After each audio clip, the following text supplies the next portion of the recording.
दोस्तों आज हम बात करेंगे ऊंच नीच और सम्मान के बारे में। हर एक इंसान चाहता है कि मुझे सम्मान मिले, चाहे छोटी जाति का हो या चाहे बड़ी जाति का हो। ये आप भी जानते हैं, ठीक है। हर एक इंसान अपने घर का राजा है भाई इस ज़माने में। मगर मेरा मन बहुत दुखता है जब किसी के साथ अत्याचार होता है, ठीक है। अरे भाई, छोटी जात बड़ी जात किसने बनाई है? इंसानों ने तो बनाई है, इंसानों ने तो बांटा है। ये जो वेद पुराण बनाए हैं, मैं इनसे बहुत नफरत करता हूँ कुछ पुराणों से। भले ही मैं हिंदू हूँ, मैं इस बात को नहीं कह रहा, क्योंकि कुछ चीज़ें इनके अंदर वो लिखे किसने हैं? जिनके हाथों में शिक्षा थी, जिन्होंने शिक्षा थी उन्होंने अपने आप को सर्वगुण संपन्न बता दिया, और बाकी इस दुनिया में सब बेकार है इस दुनिया में। मगर ऐसा नहीं कह सकते। अगर सुप्रीम कोर्ट में भी ऐसी बात नहीं है कि बड़ा सा बड़ा जज भी छोटी जाति का भी हो सकता है, बड़ी जाति का भी हो सकता है, ठीक है। जब वो छोटे से इंसान ने दुनिया का सबसे बड़ा संविधान लिख सकता है, तो हमारे देश के अंदर ऊंच नीच तो बहुत कम हो जानी चाहिए थी। मगर अभी तक उसका कोई रिजल्ट नहीं मिला किसी को भी, समझे। हर एक इंसान, मतलब बहुत बहुत बड़े महापुरुषों ने, इंसानों ने इस चीज़ को बहुत ख़त्म करने की कोशिश की है, समझे। पुराणों में लिख दिया कि ब्राह्मण, क्षत्रिय, वैश्य और शूद्र चार बड़ा बना दिए। भाई ठीक है भाई, ये तो बताओ कि चारों आए तो एक ही रास्ते से हैं, अलग अलग रास्ते से आए तो नहीं आए ना। वो भी पैदा हुए, तुम भी पैदा हुए हो, तुम भी रोटी खाते हो, वो भी रोटी खाते हैं। जो पानी आप पीते हो वो पानी वो पीते हैं, जिस वातावरण में आप रहते हो उस वातावरण में वो रहते हैं। बताइए, उनको भी ज़िंदगी में जीने का एक अधिकार, सम्मान चाहिए होता है इज्जत के साथ, और आपको भी चाहिए। आपको भी मिल रहा, उनको भी मिल रहा। वो भले ही अपनी मेहनत से कमा के खा रहे हैं, खूब डट के मेहनत कर रहे हैं, ठीक है। मगर पढ़ा लिखा व्यक्ति मेहनत कम करता, वो अपने दिमाग से कमा खा रहा है, मगर मेहनत तो भाई दोनों कर रहे हैं। तो किसी को भी इतना मतलब नहीं कराना चाहिए अपनी ज़िंदगी में नज़रों से। अभी एक फ़िल्म आई है जो मैंने देखी है, वेदा। उसमें 2011-12 में एक छोटी जाति के परिवार वालों में इतना अत्याचार हुआ था उन लड़कियों के साथ कि मैं आपको कुछ बयान नहीं कर सकता। राजस्थान के बारे में वो फिल्म बनी है। तो ऐसे मूवी को देखने के बाद दिल की आत्मा ना हिल जाती है बहुत ज़्यादा, कि यार अभी भी बताओ, इतने दिन हो गए, लोग अभी भी ऊंची नीच जात में पड़े हुए हैं। हमारे देश की राष्ट्रपति है बेचारी, मतलब वो एक आदिवासी समाज से आती है, एक राष्ट्रपति है देश की हमारे। तो मतलब संविधान के अनुसार कोई भी व्यक्ति कोई सा भी पद हासिल कर सकता अपनी मेहनत से। तो मैं हर एक वर्ग से मैं यही विनती करूँगा भाई, कि इस ऊंची नीच सिस्टम को छोड़ के इंसान बनने की कोशिश करो। क्योंकि याद रखना, तुम्हारे मरने के बाद कौन जनाजे को तुम्हारे कंधा देगा ये तुम्हें भी नहीं पता। कभी कभी ऐसा भी हो जाता है कि तुम खुद ऊंची जात के लोग हो, तुम कहाँ मरोगे कोई नहीं कह सकता।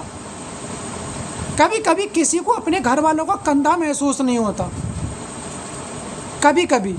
तो क्या पता तुम ऐसी जगह से मर गए कि वहाँ पे छोटे ही लोग रहते हो, तो उन्हीं लोगों ने तुम्हें, उन लोगों ने ये नहीं देखा कि तुम ऊंचे जात के हो या नीचे जात के हो। क्योंकि ऊंची नीचे जात के में कोई ठप्पा ही नहीं है लगा हुआ। अगर कोई हो तो बताइए, नहीं है ना, कुछ नहीं है ठप्पा लगा हुआ। तो क्या पता नीचे जात वालों ने तुम्हें सम्मान के साथ तुम्हें जलाया हो, सम्मान के साथ तुम्हें दफनाया हो, समझे। तो इस वजह से इस जाति धर्म में ना पड़ो। आज मैं एक बात बहुत कहनी चाहूँगा, बहुत अच्छी, कि एक समय था, ठीक है, कि मुगलों ने 500-600 बरस तक इस देश को रौंदा, बहुत बुरी तरह रौंदा, वो सब जानते हैं। उसके बाद अंग्रेज़ों ने रौंदा। मगर क्या आप जानते हो इन दोनों लोगों के आने से पहले छोटी जात वालों को किसने रौंदा? इसके ऊपर बॉलीवुड में मूवी बन चुकी हैं। ऐसी बात नहीं है कि गरीब आदमी को अपने तन ढकने का भी अधिकार नहीं था, चप्पल पहनने का अधिकार नहीं था, कपड़े अच्छे पहनने का अधिकार नहीं था। वो कौन लोग थे अत्याचार करने वाले? देश के ही ब्राह्मण लोग, जिन पे के मूवी बन चुकी हैं। उन ब्राह्मणों ने अलग अलग कर बना दिए, अरे उनकी इन चीज़ों को सोच सोच के दूसरे देश वालों ने हमारे देश पे आक्रमण किए और मौके का फ़ायदा उठाया कि ये लोग तो ऊंची नीच जाति में ही फंसे हुए हैं और इनका मौके का फ़ायदा उठाओ हैं। तो अपने आपे को ठीक है, आप समझो इतनी बड़ी जात का, ऐसी बात नहीं है।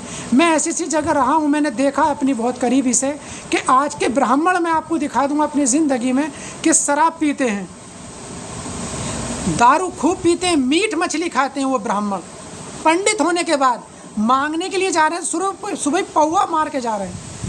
जब उधर से गेहूँ अनाज ला रहे हैं, मैं एक जगह रहा था वहाँ पे चक्की पे कि वो लोग अनाज बेचते थे, गेहूँ बेचते थे, तेल भी वहीं बेच के जाते थे कभी कभी, और उसके बाद फिर हट्टी पर जाए गए, वहाँ से एक पौवा लाए, एक पिया, एक घर ले गए। ठीक है, वो कहे कि ब्राह्मण रह गए, अपने आपे को ब्राह्मण। भाई इन्होंने अपनी किताब लिख दी, एक मन उसमें लिख दिया कि भाई हम तो अगर हम कुछ भी मतलब गलत कर्म करें हम फिर भी ब्राह्मण हैं। ऐसे कैसे हो ब्राह्मण भाई? तुम जात तो तुम कर रहे हो क्या कमें, और नीचे जात से बदतर वाले, और तुम अपने आप को ब्राह्मण कहला रहे हो। ये तो बेकार है। छोटी जात का है, उसके अंदर इंसानियत है। ठीक है, वो सबसे बड़ा आदमी है इस दुनिया के अंदर। और एक कोई व्यक्ति कि दुनिया के अंदर संस्थाएं बहुत चल रही हैं, मगर मैं तो एक बात ये कह रहा हूँ, एक धर्म निकलना चाहिए जिसका नाम हो इंसानियत वाला धर्म। समझे? बौद्ध धर्म के अंदर इंसानियत ही, समझे, आज भी जिंदा है इंसानियत। वो लोग कभी भी बिना किसी को ठेस नहीं पहुंचाते, किसी के दिल को। तो इस ऊंच नीच से जात से उठ के कुछ ऊपर आओ। और सभी वर्गों से मैं एक बात कहूँगा भाई, शिक्षा को सबसे ज़्यादा सम्मान दो। शिक्षा वो चीज़ है कि आपको कभी झुकने नहीं देगी। अगर झुकोगे भी तो सम्मान के साथ, आपका आदर भाव होगा। वो झुकने का तरीका ही अलग होगा। कहते हैं कि कुछ लोग कहते हैं कि पढ़ लिख कर भी घास खोद रहे हैं तो क्या फ़ायदा। अरे यार, घास भी खोदेगा पढ़ लिखा तो तरकीब से खोदेगा, जाहिलों की तरह नहीं खोदने का है, तरकीब से घास को खोदेगा। तो अपने आपे को सभी वर्ग अपने बच्चों को पढ़ाओ और लिखाओ, मेहनत करो, और ऊंच नीच के इस जात पात से एक अलग सिस्टम, इसे पीछे हटाओ, एक इंसानियत वाला धर्म अपनाओ। ठीक है, नमस्कार।